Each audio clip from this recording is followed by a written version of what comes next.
नमस्कार दोस्तों, टीचर भी यूट्यूब चैनल में आपका एक बार फिर से बहुत बहुत स्वागत है। आपने अभी तक इस चैनल को सब्सक्राइब नहीं किए हैं तो लाल रंग का बटन दबाकर चैनल को सब्सक्राइब कर लें और बगल के घंटा बजा दें ताकि इस चैनल पर शिक्षक एवं शिक्षा से जुड़ी जो खबरें हो वह सबसे पहले आप तक पहुँचे। हाँ दोस्तों, लाइक शेयर करना नहीं भूलेंगे क्योंकि आपके लाइक करने से ही हमारे मेहनत का फल मिलता है। तो आइए जानते हैं नियोजित शिक्षकों के बारे में क्या खबर आ रही है। तो आइए सबसे पहले हेडलाइन पर ध्यान देते हैं। राष्ट्रीय फेलोशिप में बढ़ेगी अल्पसंख्यक युवाओं की भागीदारी। पिछले सप्ताह केंद्र सरकार ने अल्पसंख्यक कल्याण विभाग को लिखा पत्र। विभाग ने सभी जिलों से मांगा आवेदन। राज्य में 2019 से ही प्रोन्नति की प्रक्रिया पर रोक, इस वजह से सभी स्तर के कर्मियों को हो रहा भारी नुकसान। बगैर प्रोन्नति के 2 साल में रिटायर हो गए 250 कर्मी व पदाधिकारी। किसी विभाग में प्रोन्नति कमेटी में बैठक नहीं होने से अटका है मामला। फिलहाल सुप्रीम कोर्ट में चल रहा यह मामला। प्रोन्नति नहीं मिलने से सभी तरह के कर्मियों पर काम का अतिरिक्त बोझ बढ़ा। बड़ी संख्या में प्रमोशन से भरे जाने वाले पद खाली हुए हैं। संबद्धता प्राप्त कॉलेजों की जानकारी वेबसाइट पर उपलब्ध है। सूचना के अनुसार विभाग की वेबसाइट अपलोड कर देने के उपरांत मिलेगा। पीएचडी छात्रों के लिए प्लेसमेंट ड्राइव 7 को होगी जारी। पीजी नामांकन को लेकर नोटिफिकेशन भी होगी जारी। कई विश्वविद्यालयों में 1 साल से अटके हैं अनेकों मामला। अब समाचार विस्तार से। राष्ट्रीय फेलोशिप में बढ़ेगी अल्पसंख्यक युवाओं की भागीदारी। पिछले सप्ताह केंद्र सरकार ने अल्पसंख्यक कल्याण विभाग को लिखा पत्र। विभाग ने सभी जिलों से मांगा आवेदन। चालू शैक्षणिक सत्र में अल्पसंख्यक वर्ग के मेधावी विद्यार्थियों की भागीदारी मौलाना आजाद राष्ट्रीय फेलोशिप में बढ़ाई जाएगी। इसके लिए अल्पसंख्यक कल्याण विभाग ने सभी जिलों को निर्देश जारी कर योग्य विद्यार्थियों की भागीदारी बढ़ाने का निर्देश दिया है। पिछले सप्ताह केंद्र सरकार ने अल्पसंख्यक कल्याण विभाग को पत्र लिखकर इस योजना में बिहार से विद्यार्थियों की संख्या बढ़ाने को कहा है। अल्पसंख्यक कल्याण विभाग के एक अधिकारी ने बताया कि यूजीसी का पत्र मिला है और अल्पसंख्यक वर्ग के विद्यार्थियों को शोध कार्य में प्रोत्साहन देने और आगे बढ़ाने को कहा है। यूजीसी ने यह भी जानकारी दी है कि मौलाना आजाद राष्ट्रीय फेलोशिप में देश भर के अल्पसंख्यक वर्ग के विद्यार्थियों के लिए 30% सीटें आरक्षित है। बेशक यह सूचना प्रदेश के अल्पसंख्यक वर्ग के उन विद्यार्थियों के लिए अच्छी खबर है जो शोध में रुचि रखते हैं। यूजीसी की पहल से अल्पसंख्यक वर्ग के विद्यार्थियों को शोध कार्य में मदद मिलेगी। विभाग के मुताबिक मौलाना आजाद राष्ट्रीय फेलोशिप की पात्रता के दायरे में मुस्लिम, सिख, जैन, बुद्ध, पारसी और ईसाई समुदाय के विद्यार्थी शामिल हैं। हालांकि इस योजना का लाभ लेने के लिए आवेदक को नेट पास होना अनिवार्य है। साथ ही इसके लिए वही विद्यार्थी पात्र होंगे जिनकी पारिवारिक आय 6 लाख रुपए से कम होगी।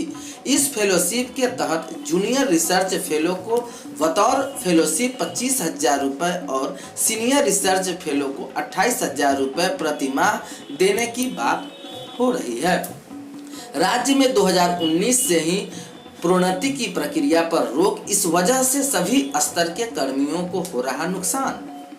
बगैर प्रोन्नति के 2 साल में रिटायर्ड हो गए 250 कर्मी व पदाधिकारी। किसी विभाग में प्रोन्नति कमेटी में बैठक नहीं होने से अटका है यह मामला। फिलहाल सुप्रीम कोर्ट में चल रहा यह मामला। प्रोन्नति नहीं मिलने से सभी तरह के कर्मियों पर काम का अतिरिक्त बोझ पड़ा है। सभी संख्या में प्रमोशन से भरे जाने वाले पद खाली पड़े हुए हैं। राज्य में सभी स्तर के कर्मियों और प्रोन्नति के लिए पदाधिकारियों को प्रोन्नति देने पर फिलहाल सरकार ने रोक लगा रखी है।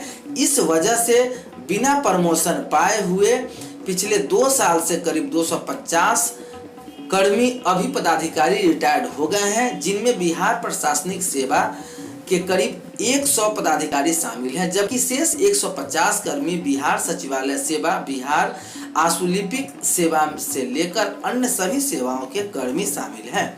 इतनी बड़ी संख्या में 2 साल में सभी स्तर कर्मियों के बिना प्रोन्नति पाए ही सेवानिवृत्त होने को मुख्य वजह राज्य में 2019 से ही प्रोन्नति की प्रक्रिया पर रोक लगाना है। हालांकि इस मामले को लेकर राज्य सरकार सुप्रीम कोर्ट में केस लड़ रही है, परंतु इस मामले में कोर्ट की तरफ से किसी तरह की रोक नहीं लगाई गई है। कोर्ट ने राज्य सरकार को अपने स्तर पर निर्णय लेकर प्रोन्नति देने की छूट दे रखी है। सिर्फ SC/ST की प्रोन्नति को लेकर ही मामला अटका हुआ है, परंतु राज्य सरकार ने सभी तरह के प्रोन्नति पर सुप्रीम कोर्ट के स्तर पर अंतिम फैसले लेने तक रोक लगा रखी है। इस वजह से सरकार के सभी स्तर के कर्मियों को काफी नुकसान हो रहा है।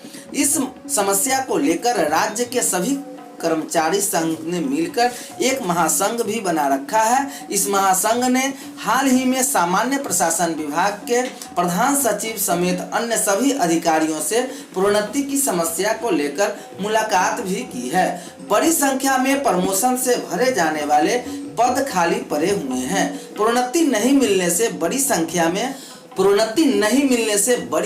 में प्रमोशन के माध्यम से भरे जाने वाले पद खाली पड़े हुए हैं, जिससे रैंक में प्रोन्नति से भरे जाने वाले विशेष सचिव के 23, अपर सचिव के 22, संयुक्त सचिव के 143, ADM रैंक के 150 और उप सचिव रैंक के 81 पद खाली पड़े हुए हैं। इसी तरह बिहार सचिवालय सेवा संघ के भी निर्देशक, संयुक्त सचिव रैंक के 15, उप सचिव रैंक के 100, अपर सचिव स्तर के 293 और प्रशाखा पदाधिकारी रैंक में करीब 600 पद खाली पड़े हुए हैं।